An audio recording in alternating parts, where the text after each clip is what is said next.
اعوذ باللہ من الشیطان الرجیم بسم اللہ الرحمن الرحیم۔ سورہ بقرہ آیات نمبر 284 تا 286۔ سورت کے آخر میں پھر ایک دفعہ واضح کیا گیا ہے کہ اللہ ہی اس کائنات کی ہر چیز کا مالک ہے اور ہر فیصلے کا اختیار اسی کے پاس ہے۔ اللہ کے رسول اور مومن بندے ہر اس چیز پر ایمان لائے جو ان کی طرف نازل کی گئی، اور آخر میں ایک عظیم دعا تلقین کی گئی ہے۔ اعوذ باللہ من الشیطان الرجیم للہ ما فی السماوات وما فی الارض وَإِن تُبْدُوا مَا فِي أَنفُسِكُمْ أَوْ تُخْفُوهُ يُحَاسِبْكُم بِهِ اللَّهُ۔ اور جو کچھ آسمانوں میں ہے اور جو کچھ زمین میں ہے سب کا مالک اللہ ہی ہے، اور جو کچھ تمہارے دل میں ہے خواہ اسے ظاہر کرو یا اسے چھپاؤ اللہ تم سے اس کا حساب لے گا۔ فَيَغْفِرُ لِمَن يَشَاءُ وَيُعَذِّبُ مَن يَشَاءُ وَاللَّهُ عَلَى كُلِّ شَيْءٍ قَدِيرٌ۔ پھر جسے وہ چاہے گا بخش دے گا اور جسے چاہے گا عذاب دے گا، اور اللہ ہر چیز پر پوری طرح قادر ہے۔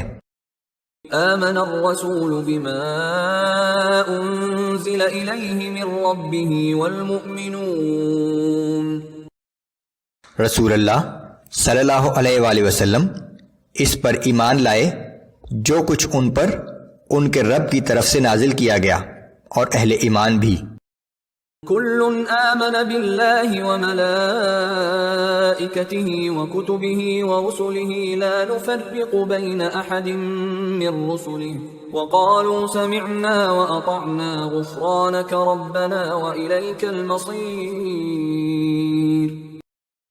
یہ سب اللہ پر، اس کے فرشتوں پر، اس کی کتابوں پر اور اس کے رسولوں پر ایمان لائے، کہتے ہیں ہم اس کے رسولوں پر ایمان لانے میں کسی رسول کے درمیان بھی فرق نہیں کرتے، اور ان سب نے کہا کہ ہم نے تیرا حکم سنا اور خوشی سے قبول کیا۔ اے ہمارے رب، ہم سب تیری مغفرت کے طلبگار ہیں اور ہم کو تیری ہی طرف لوٹنا ہے۔ لا يكلف الله نفسا الا وسعها لها ما كسبت وعليها ما اكتسبت۔ اللہ کسی پر اس کی طاقت سے زیادہ بوجھ نہیں ڈالتا، ہر شخص کی نیکی کا فائدہ بھی اسی کے لیے ہے اور اس کے گناہ کا وبال بھی اسی پر ہوگا۔ ربنا لا تؤاخذنا ان نسينا او اخطأنا ربنا ولا تحمل علينا اصرا كما حملته على الذين من قبلنا۔ اے ہمارے رب، اگر ہم بھول کر یا ناسمجھی میں کوئی غلطی کر بیٹھیں تو ہمارا مواخذہ نہ فرما۔ اے ہمارے رب، ہم پر ایسے سخت حکم کا بوجھ نہ ڈال جیسا تو نے ہم سے پہلی امتوں کے لوگوں پر ڈالا تھا۔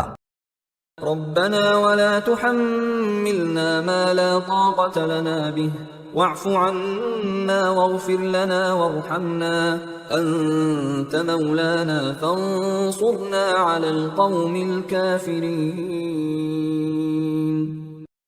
اے ہمارے رب، ہم پر اتنا بوجھ نہ ڈال جسے اٹھانے کی ہم میں طاقت نہ ہو، اور ہم سے درگزر فرما اور ہمیں بخش دے اور ہم پر رحم فرما۔ تو ہی ہمارا آقا ہے، پس کافروں کے مقابلے میں ہماری مدد فرما۔